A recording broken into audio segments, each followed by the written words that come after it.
my channel Shishma Lectures. Today our topic is conduction in intrinsic semiconductors. Before going to this topic, I have one message to you all, that is, if you didn't see the previous lectures, please check in the description box. Let's get into video, conduction in intrinsic semiconductors. As we have learnt in the earlier sections, the electrons and holes are the two charge carriers in an intrinsic semiconductors. And also we learned that randomness, because of the randomness of free electrons and holes, they do not constitute any current flowing. So because of they move randomly due to thermal generation of free electrons and holes, they cannot constitute any current. So let's connect a battery for this metal conductor. That is, the positive terminal is connected to one end and negative terminal is connected to other end. And these are the electrons. In this figure, these are the electrons and these are the holes. The electrons, the free electrons are moving, experiences a force towards the positive terminal, because as they are negatively charged particles, they attract towards the positive terminal. Because like poles repel each other, already we know that like poles repel each other and unlike poles attract to each other. So these electrons as negatively charged particles, they attract towards the positive terminal. And the holes as positively charged particles, they experience a force towards the negative terminal of the battery. So under the influence of applied voltage, there is electron and hole motion in one particular direction. In one particular direction, causing flow of current.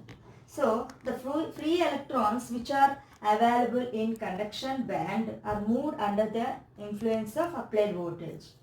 The electrons are negatively charged, get repelled from the negative terminal of the battery and attracted towards positive terminal.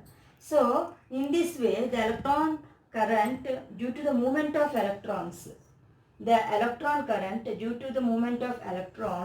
in conduction band, which constitute electron current. We call it as electron current. There are electrons present in valence band also, involving in forming a covalent bond, and also holes are also present in valence band. Due to escape of electrons, already we know this point from previous lectures, electrons drift from valence band to conduction band. We have learnt in the energy band diagram. Okay. So under the influence of applied voltage, the electrons involved in covalent bonds break their covalent bond and try to fill the holes present. So leaving the holes in the valence band, and electrons are drifted to conduction band. So electrons are present in conduction band and holes are present in valence band. So in this way, hole current and electron current are the two types of currents present in the conductor. So which constitutes total current which is equal to whole electron current plus hole current. Now we'll see the main points or key points for this topic, that is, the direction of current flows from positive to negative terminal of the battery, and which is also known as conventional directional flow. And because of low conductivity, this type of semiconductor, that is intrinsic semiconductor, are not used in practical purpose for manufacturing of electronic devices. That is because of low conductivity.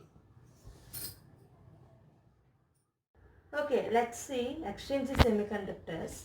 The topic is extrinsic semiconductors.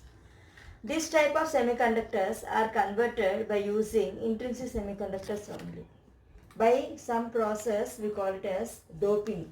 In order to change the properties of intrinsic semiconductor, a small amount of some other material should be added. And this process we call it as doping. And the definition here it is given, the process of adding other material to the crystal of intrinsic semiconductor in order to improve its conductivity, we call it as doping.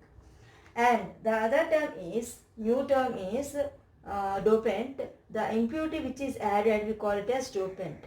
And extrinsic semiconductor means, what is extrinsic semiconductor?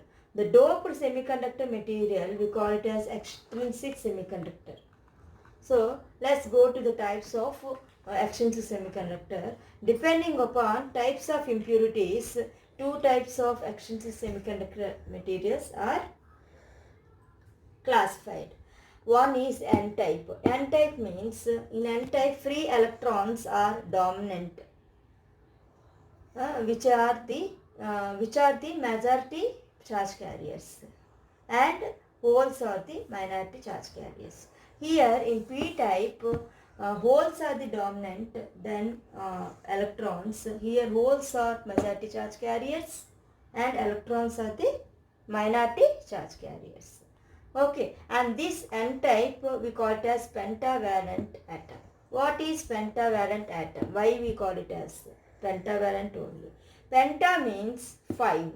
Penta means 5. Valent means valency. Valency means the number of electrons present at the outermost shell. The number of electrons present in the outermost shell, we call it as valency. So 5 valence electrons are present at the outermost atom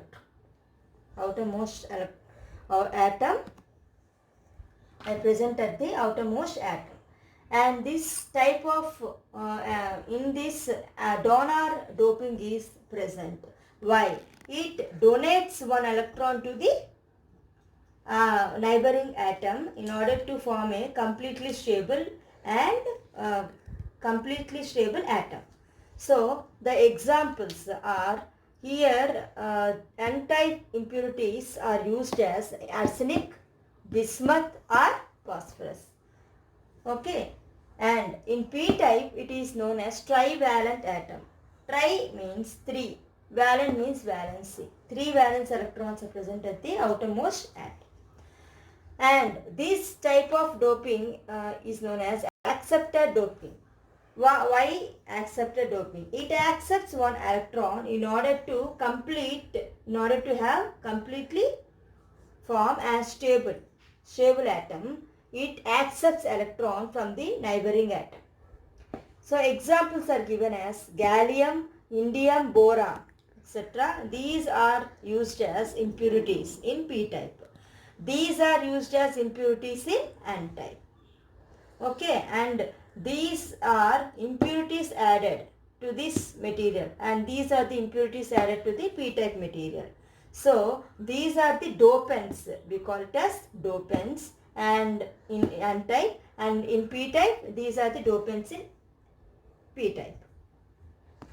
Okay, so doped semiconductor material is called extrinsic semiconductor.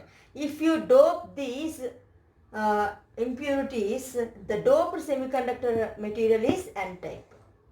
And here, if you dope these types of impurities, we call it as P-type semiconductor.